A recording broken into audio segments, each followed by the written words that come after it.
진에어 주가의 상승 모멘텀은 국토교통부의 제재 해소가 될 것이다. 진에어 관련 증권사 레포트마다 보이는 말입니다. 진에어 주가가 국토교통부의 제재 해소가 가시화되기 전까지는 오르기 쉽지 않을 것이라는 사실은 이제 두말하면 입이 아플 정도죠. 현재 역사적 저점을 지나고 있는 만큼 제재가 해소된다면 상승 여력은 높을 것으로 보입니다. 최정호 대표의 가장 큰 고민은 바로 조현민 한진칼 전무죠.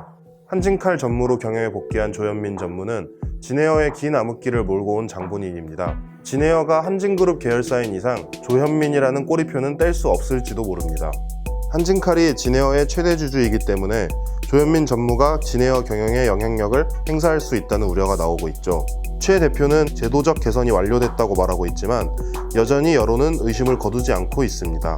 최 대표는 우선 제재가 해소되기 전까지 조현민 전무가 진에어 경영에 간섭할 수 없다는 점을 국토교통부에 끊임없이 소명해야 합니다. 최정호 대표는 대한항공 최고의 일본통으로 불립니다.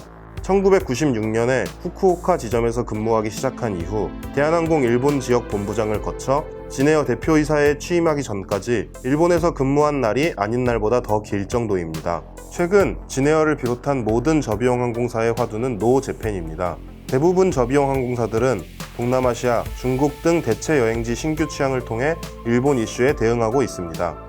하지만 진에어는 국토교통부의 제재로 신규 취항이 막혀있는 상태죠. 여기서 일본 전문가로서 최정호 대표의 수완이 빛을 발할 수 있습니다. 일본 전문가라는 말은 단거리 노선 운용 전문가라는 뜻도 되죠. 신규 취항이 어려운 진에어로서는 결국 운영의 묘를 살려 난관을 타개해야 하는데 여기서 최 대표의 노선 운용 실력이 빛을 발할 수 있는 셈이죠.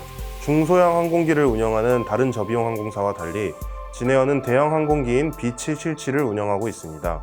대한항공에서 대형기를 운영해본 경험이 있는 최 대표의 장점이 부각될 수도 있습니다. 진에어 주가는 현재 매우 힘든 구간을 지나고 있습니다. 상장 시점과 비교해 반토막이 났기 때문이죠. 진에어 주가는 2017년 12월 8일 상장한 날 28,850원으로 거래를 마감했습니다. 2019년 9월 진에어 주가는 만원대를 벗어나지 못하고 있습니다. 하지만 이를 온전히 최 대표의 책임으로 돌리기에는 무리가 있습니다. 국토교통부의 제재와 최근 급격히 악화된 항공업황이 겹친 결과이기 때문입니다. 진에어가 상장한 날 경쟁사인 제주항공 주가는 35,050원이었습니다. 그리고 2019년 9월 제주항공 주가는 2만원대입니다.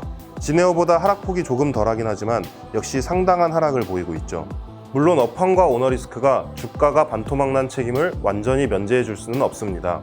국토교통부 제재에서 벗어나 책임 경영을 통해 주가를 부양하는 것이 최 대표의 가장 큰 과제가 될 것으로 보입니다. 진에어 주가는 상장 이후 오너리스크에 따른 국토교통부 제재와 부침을 함께 했습니다.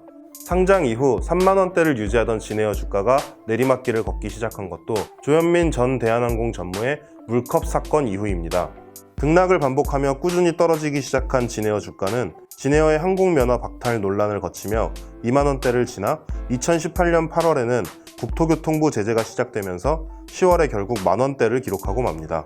계속해서 힘든 시간을 보내던 진에어가 2019년 초 국토교통부에 제출한 경영문화 개선안을 모두 이행했다고 밝히면서 제재 해소 기대감이 주가 상승을 이끌기 시작했습니다.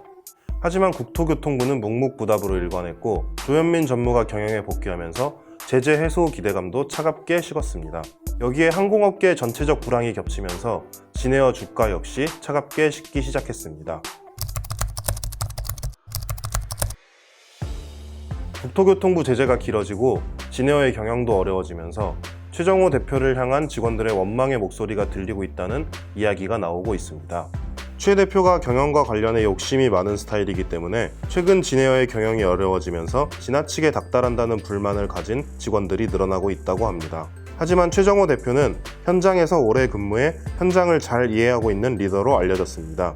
현장 이해도가 깊은 데다 일본 지역에서 오래 근무한 경험을 살려 2017년 중국의 사드 보복으로 중국 노선 수요가 급감했을 당시 일본으로 기술을 돌리며 오히려 2017년에 사상 최대 실적을 내는 성과를 내기도 했습니다.